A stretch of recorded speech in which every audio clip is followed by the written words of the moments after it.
Greetings, fellow historians. Welcome to the Forbidden Codex of History, where we delve into the hidden, obscure, and unresolved mysteries of the past, exploring forgotten civilizations, enigmatic artifacts, unsolved historical events, and so much more. Remember to hit the like button and subscribe. Now let's delve into today's mystery.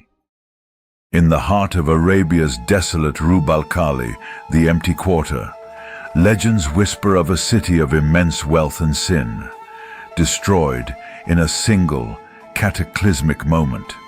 A city so decadent, so defiant of the divine, that God himself is said to have cast it into the earth as punishment. Its name, Ubar, the Atlantis of the sands. For centuries, travelers spoke of it in hushed tones, calling it Iram of the Pillars, the city of lofty columns mentioned in the Quran. It was a place of unimaginable opulence, said to have thrived on the ancient frankincense trade. Some claimed it was built by giants, others said it was ruled by a king who rejected all prophets.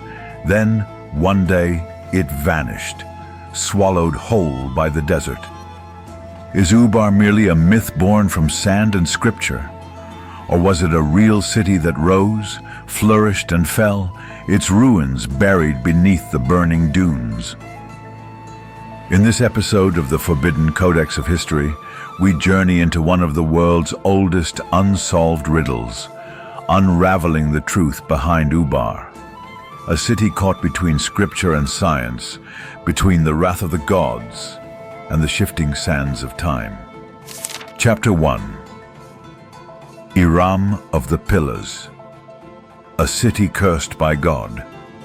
The story of Ubar begins not with archaeology, but with revelation. In the Quran, Surah Al-Fajr 89, 6-8, speaks of Iram dat al-Imad, Iram, the city of towering pillars, unparalleled in its majesty, whose people were destroyed by divine punishment for their arrogance and impiety. According to Islamic tradition, the people of Iram were the tribe of Ad, ruled by King Shaddad, a monarch so proud that he attempted to rival paradise itself.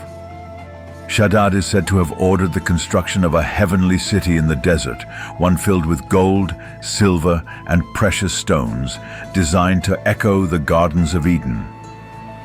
But when a prophet named Hud warned him of God's wrath, he dismissed it. Soon after, the skies turned dark, the winds roared for 7 nights and 8 days, and when they ceased, Iram was gone. For centuries, scholars debated, was Iram a metaphor, a forgotten tribe, or a real city obliterated by a sandstorm of biblical proportions? The pillars, were they architectural wonders or natural rock formations? The Quran doesn't answer, but ancient poets, Bedouins, and mystics kept the tale alive. And in the 20th century, that myth began to collide with science. Chapter 2. The search begins.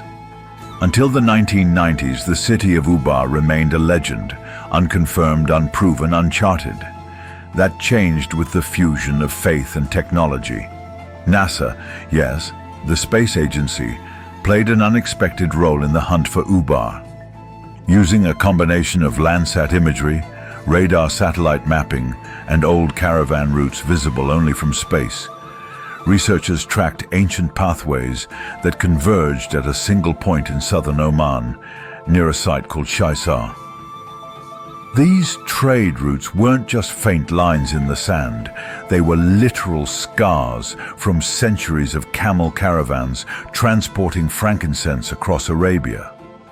When explorers, including archaeologist Nicholas Clapp and adventurer Ranulph Fiennes, arrived in Shisar in 1992, they found ruins, collapsed walls, a deep limestone sinkhole, and evidence of a large structure. Possibly a fort, possibly a palace. Radiocarbon dating and pottery analysis suggested the site had been occupied for thousands of years, peaking between 2800 BCE and 300 CE. Could this be Ubar? Some experts believe the site was not a singular city, but a major caravanserai, a hub on the incense route that grew wealthy and powerful before its sudden collapse. The theory grew. What if the sinkhole, still visible today, had caused the destruction of the fortress above, feeding the legend of a city swallowed by divine wrath? But the mystery only deepened from there. Chapter 3. Decoding Ubar. The excavation at Shisar uncovered not just ruins, but questions. Archaeologists found stone foundations, limestone blocks, and remains of defensive towers, structures capable of withstanding tribal warfare. Ceramic shards from Persia, India, and Rome showed that Ubar wasn't isolated. It was a node in a vast trade network. But there was no definitive proof of a city as large and decadent as Iram of the Pillars. Moreover, geological surveys revealed something astonishing. The entire region sits atop a vast underground limestone cavern system riddled with voids and sinkholes. Over centuries, the weight of structures above could have led to sudden collapses, especially after heavy rains. Some believe that one such collapse created the massive sinkhole at Shisar, burying part of the settlement and leading to tales of divine destruction. Ground-penetrating radar has detected anomalies beneath the sands that remain unexplored, possibly collapsed structures or hidden chambers. Do you think it's the city?